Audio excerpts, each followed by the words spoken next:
Here's your shot at winning $1,000. Text the national keyword collect right now to 95819. That's COLLECT to 95819. We'll text you back to confirm your entry. Data and messaging rates may apply. Please don't text and drive. It's $5K a day on WMAL. Now on 105.9 FM and streaming worldwide on the WMAL app. O'Connor and Company. It's 7:07, O'Connor and Company. Thanks for joining us. It's Larry O'Connor with Cassie Smedile this morning of the Coin Credit Card Empire. Good morning, Cassie. Good to have you. A budding empire that it is. Good morning, Yes. Larry. 8:05 is going to be the time we talk to KT McFarland, and there's plenty to talk to her about. Zelensky coming to town. Volodymyr Zelensky's coming to town. No, that doesn't work. Sorry. Never mind. And also, of course, the tenuous peace deal and ceasefire in Israel. We'll get to all of that with KT McFarland. But first, of course, our sights are set on the upcoming election in Virginia, making national news. Let's remember for a moment the latest big scandal here that Democrats are embracing. They're owning it. They refuse to disavow Jay Jones, their running mate, their candidate on the ticket for Attorney General. We start with breaking news from the campaign trail. Jay Jones is under fire tonight. Jay Jones is under fire. Jay Jones is under fire after messages he sent in 2022 saying former Virginia House Speaker Todd Gilbert should be shot. Yeah, should be shot. And in addition to that, police officers should lose their lives because then maybe they would change their political policies or his political opponents would change their political policies. Maybe Todd Gilbert's children need to be murdered so that he will change his political policies. This isn't just vile text message stuff, but it's taken from a political perspective to try to win a political argument, utilizing violence, fantasizing about utilizing violence to win a political argument. And I want to repeat, every single Democrat from Abigail Spanberger all the way down to the lowest, smallest district in Virginia, not one of them has removed their endorsement for Jay Jones. Paul Kamenar is the counsel for the National Legal and Policy Center, NLPC to those in the know, and he joins us now to discuss this. Paul, thanks for joining us this morning. Thank you for having me. My pleasure. Well, unlike Abigail Spanberger and every elected Democrat in this country, your organization is taking this quite seriously. What are you looking to do about this with regard to Jay Jones outside of the political realm? Yes, absolutely. The National Legal Policy Center, we filed a bar complaint against Jay Jones. He's a member of the Virginia Bar, and we called for his disbarment or at least a suspension of his bar license for the violent text messages that he sent to a colleague about killing Todd Gilbert, 2 bullets to the head instead of killing Adolf Hitler and Pol Pot. Yeah. He'd rather kill Todd Gilbert. That's incredible. And he doubled down again and again, and the delegate was very disturbed who was getting these texts, called him up and said, hey, what's going on? And he doubled down. He kept at it. Now, what she did was send these text messages forwarded to Todd Gilbert, the Speaker of the House of Delegates, to warn him that, hey, you may be in danger of your family. Yeah, watch your back with this Jay Jones guy. Yeah. Yeah. So this is totally improper conduct for a member of the bar. Plus, it may be illegal. Let me ask you, Mr. Kamenar, people will look at this and say, okay, yeah, it's bad stuff, but he did this privately in his private capacity. It doesn't affect, he didn't say this in open court. He didn't say it to a client or what have you. How does this affect his conduct and his standing with the state bar? Yeah, no, that the state bar rules also require this kind of, bars this kind of conduct for your private businesses and so forth. So even if he didn't say this in a court of law, it's one that shows disrespect to the administration of justice as a whole. He wasn't saying this about, say, a neighbor of his who was a nuisance neighbor and said, I wish this guy was shot, etc. It was the Speaker of the House of Delegates, which makes our laws. This is part of our judicial system that attorneys are supposed to respect. So this is beyond the pale, and the Virginia bar has to take action against him. And if they do, he's not entitled to be Attorney General because you have to have a bar license to be the Attorney General. Yeah, I have one other point that you've pointed out in addition to that, but lest we forget that he has this reckless driving offense. Yes. Of which he was sentenced to 1,000 hours of community service. I think he only completed half of it, or half of it that was completed was working for his own campaign. Is that right? And others who got a comparable reckless driving charge at the same county, they were sentenced to jail time and had suspended license. And so is there any part of that? Because the private text messages, that is a scandal in and of itself. That's unbecoming. Right. That's something that we should know as voters. But from a rules for me, but not for these standpoint, is that part of the case too? Absolutely. That's the second part of our complaint, and that's a very good point, because there he is interacting with our judicial system and with the courts. And under Virginia law and practice, if you have community service, it has to be to an organization that's a charity, like a food kitchen, et cetera, and one that you're not affiliated with. Here he was having 500 hours, he said he gave to his political action committee and 500 hours to the Virginia chapter of the NAACP, both of which he is closely affiliated with, and he actually represented the Virginia chapter of the NAACP. So he was going 116 miles an hour in a 70-mile-per-hour zone. I guess he thought I-64 was a German Autobahn for some reason. If only. You're right. That would be awesome, by the way. Great idea, and Virginia would absolutely attract a lot of people, a lot of new residents. Mr. Kamenar, there is a precedent for this. I mean, I'm old enough to remember people like John Eastman, a constitutional law professor and scholar, and I believe has argued before the Supreme Court, who was disbarred by multiple jurisdictions, and his crime was giving advice to his client. The problem is his client was Donald Trump. But there have been moves to remove people from the bar in various states. Yes. Due to offenses that have nothing to do with anything coming close to what Jay Jones has done. That's exactly right, and I know John Eastman and he is being disbarred. And the other lawyer is Jeff Clark. Right now, as we're speaking, the D.C. bar is disbarring him because of advice he gave in a letter to the Justice Department about the election in 2020, and that that letter never left the Department of Justice's office. It never was sent, and still they said, you're not fit to practice law. So you're right. So they go after lawyers who express confidential information to their client, not violent rhetoric like Jay Jones. So there has to be strict disciplinary action taken against him. Real quickly, Mr. Kamenar, and we're speaking with Paul Kamenar of NLPC, that's the National Legal and Policy Center, moving to disbar Jay Jones. Is this an expedited process? Is there any chance that voters in Virginia will know whether they'll actually have an attorney general who can practice law and hold that position before Election Day? Yeah, unfortunately, I don't think so. These bar authorities are pretty slow in acting on complaints. They have to have it reviewed by their committees and then passed up to the chain and so forth. So our experience is that this takes a long time. Plus, I wouldn't be surprised if they kind of gloss over this. We filed a similar complaint against Senator Chuck Schumer for his violent rhetoric outside the Supreme Court several years ago, you may recall.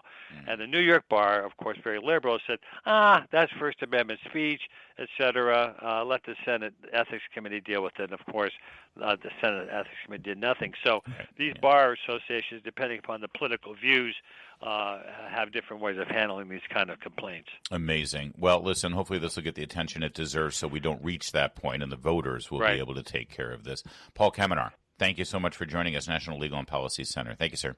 Thank you very much. My pleasure. It is 7:15. WMAL, making sense of the news. Live from the Home Paramount Pest Control Studios. Home Paramount, the leader in pest control since 1939. Your next $1,000 could be one text away. It's $5K a day on WMAL. Cassie Smedile, we here on O'Connor and Company have been all over Kamala Harris's book tour. It's just delightful. First of all, because it keeps Kamala talking, which, it can't be good for Democrats or for herself, by the way. And I want to reiterate our position here. We have been told that Kamala Harris was a transcendent political figure, one of the greatest individuals ever anointed by God to run for president. It's why she was given the nomination by acclamation without anyone needing to vote for it. It's why she was handed over $1 billion of money that was raised on behalf of Joe Biden that she didn't have to work for. And if only she had a little bit more time in that, she only had 107 days. Don't know if you knew that, Cassie. She only had 107 days. If she had 130 days or 150 days, who knows what would have happened? Donald Trump could have won 49 out of 50 states. Say all 50. So if Democrats have any values, any principles, any standards, they would just do the same thing again and give her the nomination out of acclamation. I mean, nothing has changed. She's still a brilliant candidate, right? And in fact, on the book tour that she's on now, where she's appearing in front of these big theaters full of tickets that were purchased by the local unions, Kamala Harris seemed to make that case. Take a listen to this, cut 15. That is a decent resume, but go ahead. Well, some people have actually said I was the most qualified candidate ever to run for president. I like the some people say. Very nice, but go ahead. I'm just speaking fact. Yeah. That was Kara Swisher, by the way, who kind of, even she couldn't go along. She's like, well, yeah, okay, some people say, what, you mean like Doug? Right. Some people say, let's one more time, 15A, because this needs to resonate. Well, some people have actually said I was the most qualified candidate ever to run for president. Sure, absolutely. Mm-hmm. How do you think Hillary Clinton is enjoying this book tour right now as she probably had to give Hillary a Xanax when she heard that. She was like, "This woman, are you serious?" Let me just, okay, so just in recent memory, let's not even go back in history, which we certainly could. I mean, just off the top of my head, maybe George Washington. Maybe Thomas Jefferson. Thomas Jefferson wrote the Declaration of Independence, was the Secretary of State, and was our ambassador to France during the Revolutionary War. Maybe he had a little bit more, but let's not even go that far back. How about, I don't know, Joe Biden, who was a senator, I think, for 40 years, and then the vice president for 8 years. I mean, not a fan of Joe, but I think that resume stacks up to being Attorney General of California and a senator for 4 years, I think she was. No, Kamala Harris is the poster child for failing up. She is the reason why Gen Zers are quiet quitting, because they think, well, Kamala can run for president. So can I. Who needs to show up for work? George Herbert Walker Bush was the ambassador to China. I believe our first ambassador to China after Nixon and Kissinger forged relations with Mao Zedong. He was then the director of the CIA. He had been a member of Congress. He was a World War II fighter pilot. He was a businessman and an oil man. And he was vice president under Ronald Reagan for 8 years. But Kamala Harris, some people say, was the most qualified person to ever run for president, which, by the way, brings us to Hillary. Think about Hillary right now choking on her own bile that is, coming up her esophagus as she has to smile and grit her teeth with Kamala Harris, saying that she's the most qualified, where, Hillary was the first lady. She was a senator. Then she was Secretary of State. And then she ran for president, lost beautifully and wonderfully. But also, number two, the other big talking point from Kamala Harris is that her loss to Donald Trump was the closest election loss in the 21st century. And Hillary's like, excuse me? Again, get her another Xanax. Hillary is not doing well. Oh, it's wonderful. No, it really is. Because to Kamala, what makes her the most qualified? How many boxes can she check? She's a woman. Right. She's American Indian. She's black. She's married to a Jewish man. See? None of the others that you mentioned can hold a candle to all that. When you say American Indian, you mean she's a American of Indian descent, from the country of India, from the subcontinent. Not I just don't want people to person. think that she's like Elizabeth Warren and, right. and Cherokee. Right, because You know Elizabeth Warren will be calling you up, Larry. Yeah. And then really quickly, cut 17, Kamala Harris also had this to say about our current public health system. And she drew on the fact that her mother was a scientist, don't you know, and worked with the NIH on cancer research. To deny science and fire scientists, Kara, it's personal for me. Yeah. It's personal for me. And I can't laugh at it because, like so many of you who have known people who suffer because of unknown diseases or cancers for which there are no cures or there is the beginning of, but more work that needs to be done for the cure, what they are doing to push misinformation and lies at the highest level of government, it's criminal. And people will die because of what they're doing. I can't laugh about that. I'm sorry. It's effed up, she said, because she's the most qualified person. By the way, can I just take a quick moment, just not really directly connected to what she just said about the CDC and the HHS under Donald Trump and Robert Kennedy. But if I remember right, Kamala Harris is the person who told you that if you got the untested shot, you would not get COVID and you would not spread COVID. And she wanted people to lose their jobs and actually actively ensured that people in the military lost their jobs if they didn't get the shot. And also people have been harmed by the shot. But she's all about the science. I just wanted to make sure people remembered that. It's 7:24. Coming up, it's 7:30 in your nation's capital, and we're going to give you the highlights of Zohran Mamdani's appearance on Fox News. It's O'Connor and Company with Larry and Cassie. WMAL-FM, Woodbridge, Washington, a Cumulus media station. Making sense of the news. News Talk 105.9. News now. Now on 105.9 FM and streaming worldwide on the WMAL app. O'Connor and Company. A good Thursday morning to you at 7:37. Thanks for tuning in to O'Connor and Company. Coming up at 8:05, we'll speak with KT McFarland and get a preview of Zelensky coming to town and an update on the tenuous ceasefire and peace deal in the Middle East. It's Larry O'Connor with Cassie Smedile. Morning, Cassie. Good morning, Larry. Great to be with you.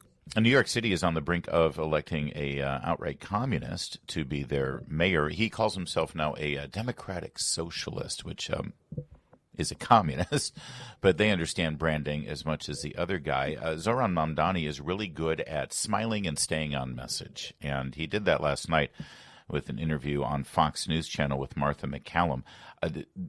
All this guy wants to say is, oh, New York City's too expensive and I'm going to make it more affordable. Now, it's true. New York City is expensive. Always has been. Always will be. It's the most expensive place to live because people want to live there. It's supply and demand. There's a reason why it's so expensive because there's a lot of money in that town. From the tourist industry to Wall Street and high finance to real estate to fashion to entertainment to media there's so much money flowing through that city that it ends up increasing the cost of a ton of things. It's also, by the way, people don't remember this, Manhattan itself is an island. Cassie, that means why is real estate so expensive here? Well, you live on an island. Development of new property is kind of limited, and that's why you keep building up with skyscrapers. It's just basic economics are lost, and Democrats have ruined New York in such a fashion and made it so expensive that they are open to the idea of a socialist, of a communist saying, well, I'll fix it. Of course, the only way somebody fixes it as a communist or as a socialist in terms of making the city more affordable is government control over things, which, of course, doesn't make things more affordable. Or if it does make things cheaper, it also eliminates wealth. And so the people who have money are going to leave.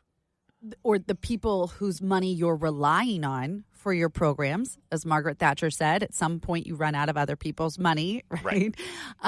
Then that makes it problematic. And he's really open about, well, I'm going to raise taxes on the rich. I'm going to raise taxes on the rich. And Martha McCallum actually said, but Kathy Hochul, Governor Hochul, who's also got a race to run, is saying, I'm not going to raise taxes. That's part of her platform. So if she's in charge of or she's up there with the legislature, you're the city mayor. How do you do that if she's saying, no, that's not happening? So where are you going to go for this money to fund all of these government programs, the quote-unquote free programs? To be fair, New York City actually has their own income tax. I used to live in New York.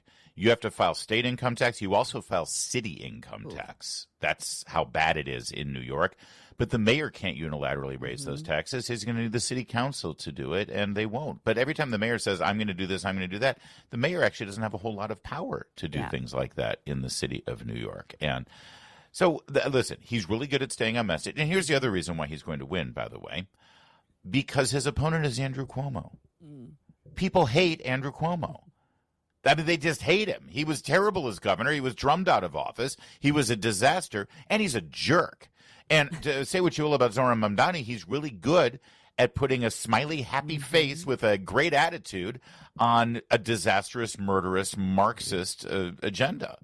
But, listen, people are taken in by this kind of charisma. So let's get to the interview now. First, Zoran Mamdani addressed President Trump directly on camera. I want to say he put on a great performance. If you are impressed with liars and BS artists, he's one of the best. Here he is, cut 20. And I just want to speak directly to the president, which is that I will not be a mayor like Mayor Adams who will call you to figure out how to stay out of jail. I won't be a disgraced governor like Andrew Cuomo who will call you to ask how to win this election. I can do those things on my own. I will, however, be a mayor who is ready to speak at any time to lower the cost of living. That's the way that I'm going to lead this city. That's the partnership I want to build, not only with Washington, D.C., but anyone across this country. I think it's important because too often the focus on the needs of working class Americans, working class New Yorkers are put to the side as we talk more and more about the very kinds of corrupt politicians like Andrew Cuomo that delivered us into this kind of crisis. Okay. And it's true. The concerns of working class New Yorkers is often put aside, and those working class New Yorkers end up moving to New Jersey, or they move to Long Island, or they move further upstate. But that's fine. Or they move to some of the poor, neglected, crime-ridden neighborhoods in New York City. And he doesn't have much of a solution about crime either. Martha McCallum asked him about his qualifications to be mayor, which, is a fair question. But let me just say, again, the alternative is Andrew Cuomo, who has plenty of qualifications, and he can't win this election. So what does that tell you? Cut 21. So the question I asked you was what specifically in your background gives you the confidence that you can run a $115 billion budget and run this city specifically from your personal experience and your background? I've been a state assembly member here in New York City. I've represented 130,000 people in Queens. And in the time that I've done so, I've not only delivered more than $100 million in increased bus and subway service, I've also secured $500 million in debt relief for working class taxi drivers. President Trump knows this. New Yorkers know this across the 5 boroughs. Taxis, as we're looking at them right here, are such a part of what we love about this city. And yet those same drivers were sold a lie about a ticket to the middle class if they bought a medallion. Yeah, there you go. I delivered these things as a state assembly member. That's not exactly how it works, but that's fine. Listen, he's like I said, Cassie, he's great. He's a BS artist. He's great, and he does it with a smile on his face and charisma. And I tell you what, most leaders who bring Marxism to a political entity, either a Marxist, a president or leader of a nation or a state or a state, they all have one thing in common. They have a lot of charisma. Mao Zedong was a charismatic SOB. Hugo Chavez, Fidel Castro, super charismatic guys. They make communism sound really enticing, and Zoran Mamdani's no different. Yeah, he's definitely got that going for him, and it's scary, honestly, because he's scary good at the PR campaign of all of this. But Larry, we've talked about this before. This reminds me of when you're in middle school and the kid running for student council who's got all the right points and all the really organized ideas. And then the other kid who says, yeah, I'm going to give everybody free pizza every day in the lunchroom. And then that's the kid who gets elected. And the school's like, yeah, that's going to cost you $5 a slice. So now you're out $25 a week. Yeah, there you go. All right, a little bit more on this because he was asked about foreign policy and specifically about Hamas and the peace deal. He claims that he doesn't have an opinion. We know he does. He's delivered his opinion. He wants to globalize the intifada. He's on the side of the jihadists. So how does he answer the question? He lies. That's coming up in a moment. It's 7:44. WMAL's Vince Colonnese. Weekdays at noon on 105.9 WMAL. Making sense of the news. do you believe that Hamas should lay down their weapons and leave the leadership in Gaza? I believe that any future here in New York City is one that we have to make sure that's affordable for all. And as it pertains to Israel and Palestine, that we have to ensure that there is peace. And that is the future that we have to fight for. But you won't say that Hamas should lay down their arms and give up leadership in Gaza. I don't really have opinions about the future of Hamas and Israel beyond the question of justice and safety and the fact that anything has to abide by international law. And that applies to Hamas, that applies to the Israeli military, applies to anyone you could ask me about. Of course he has opinions. He's made a name for himself supporting the Palestinian cause. He chants globalize the intifada whenever he has a chance. He's on the side of Hamas. He said he wants to arrest Benjamin Netanyahu when he comes to New York. Oh, I just only care about affordability and justice and security. Let me just be clear here. He's on the record wanting to do away with the Second Amendment rights of New Yorkers and their ability to bear arms, keep arms, and use them for self-defense. He wants New Yorkers to disarm, but he won't go so far as to say the Hamas terrorists should disarm, Cassie? Exactly. Is anyone buying this? Well, he says it with a smile, though, Larry. Yes, he's so charismatic. Very convincing. And whatever you do not look at his wife's Instagram, where she's out there praising and supporting Hamas influencers, I guess you call them. But yep. So that's the other. That's the real Propagandist truth. is The another propaganda. word for yeah. it. Yeah, But exactly. but no, as long as he says it with a smile, I think he'll be fine. That seems to be the case in New York. Well, as long as he says it with a smile, and as long as the alternative is Andrew Cuomo. I just want to keep reiterating that when everybody wants to say, and listen, yes, the fact that New York City, there is a debate tonight. We'll see. Maybe he'll crash and burn. Maybe Andrew Cuomo will be the second coming of JFK and Ronald Reagan combined. I don't know. It's hard to erase the memory of what he did during the pandemic and what a despicable human being he is. But let me just say something. People will reflect on Mamdani becoming the mayor of New York, and they'll say, well, you see how crazy the lefties are in New York and how they're electing a communist and a socialist, or they're just stupid and mesmerized by his TikTok videos and his smile. All that may be true. But let me just want to keep hammering this home. He's running against Andrew Cuomo. That is not necessarily – this is the same city that recently – elected Rudy Giuliani and Michael Bloomberg, who ran on extending Rudy Giuliani's relatively conservative law and order, pro-police and pro-business free market mandates. It wasn't that long ago. I am not ready to write off New York as some bastion of cesspool of communism. All right? I'm not. I could be wrong, but I'm not ready yet. 7:53.